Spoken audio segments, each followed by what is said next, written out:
Making Tortang Giniling or beef omelette. Here are the ingredients: chopped carrots, onions, spring onions, tomato, minced garlic, red bell pepper, ground beef, olive oil, salt, pepper powder, paprika powder, chili powder, butter, and eggs. Preheat the pan for 3 to 5 minutes. Put a small amount of sliced butter in a pan and let it melt. Then add olive oil. Saute the minced garlic and chop onions until it becomes golden brown.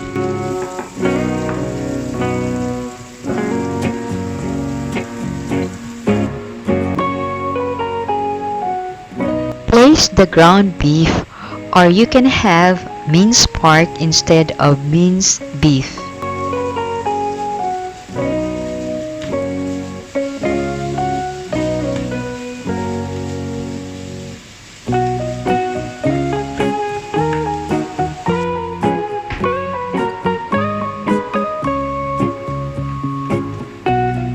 Cover it for 2 to 3 minutes.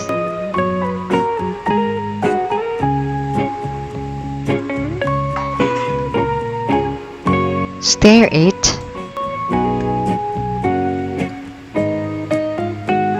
Then cover it again for 1 minute.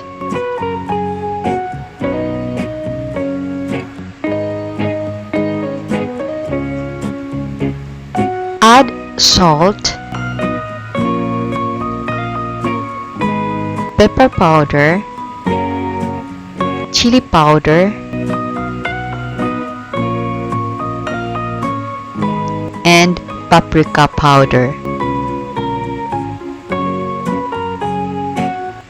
Stir it constantly. Make sure all condiments are blended.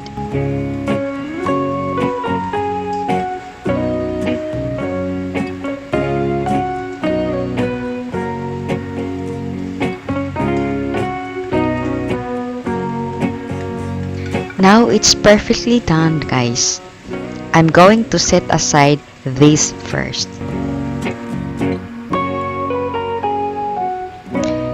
In the same pan, put an olive oil to cook the rest of the ingredients.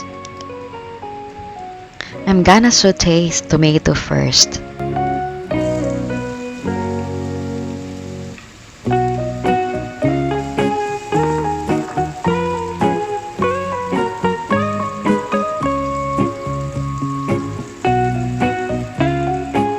Next is chopped carrots.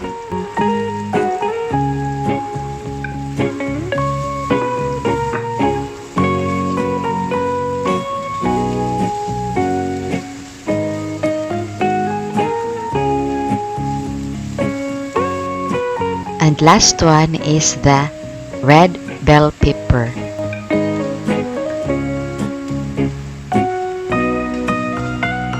Cover it for 1 or 2 minutes.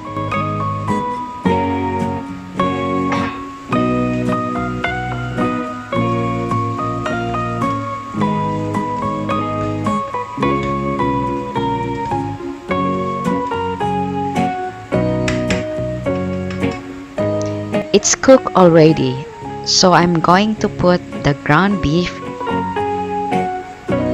and mix it together.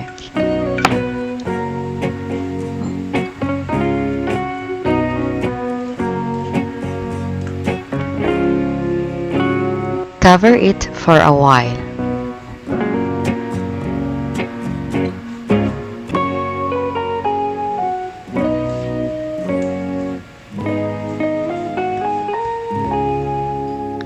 I transfer it to a big bowl so that it is easier for me to put the beaten eggs with the spring onions and blend it properly.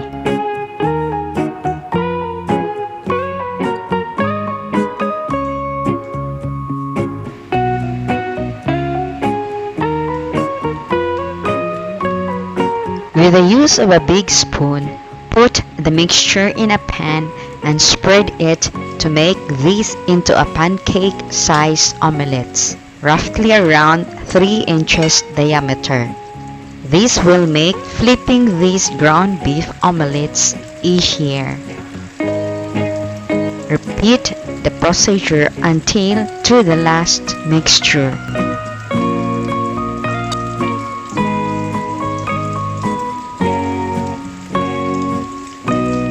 Tortang Giniling is a Filipino ground beef omelette. It is a unique in that the omelette is made more likely a fritter and is filled with lots of beef and veggies. It is a delicious recipe for breakfast, for light lunch, or snack. What does Tortang Giniling means? Torta is a word that you find variations of use in many cultures, for example, Spanish, or in French, tarte. It is used to describe a number of dishes, but it often refers to a flat cake. In the Philippines, a torta refers to an egg fritter. Giniling is a Tagalog word for ground beef or ground meat.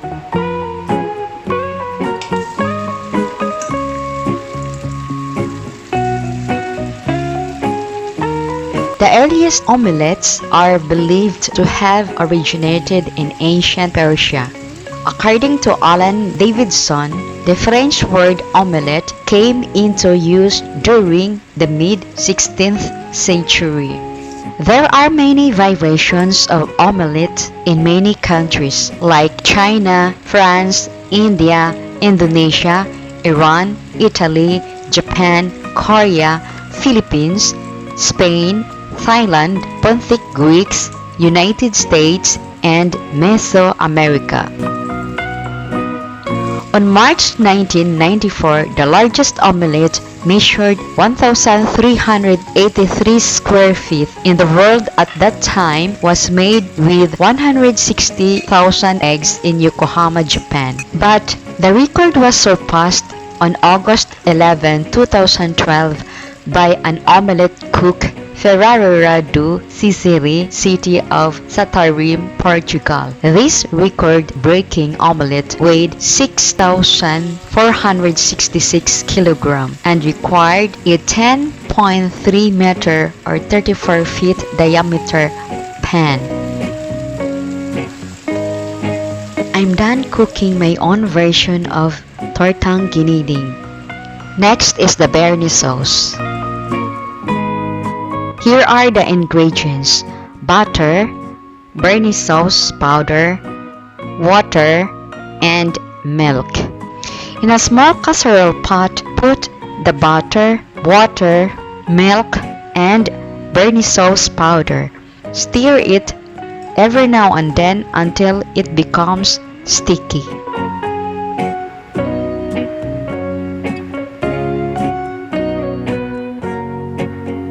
Thank you for watching. See you again next week. Bye!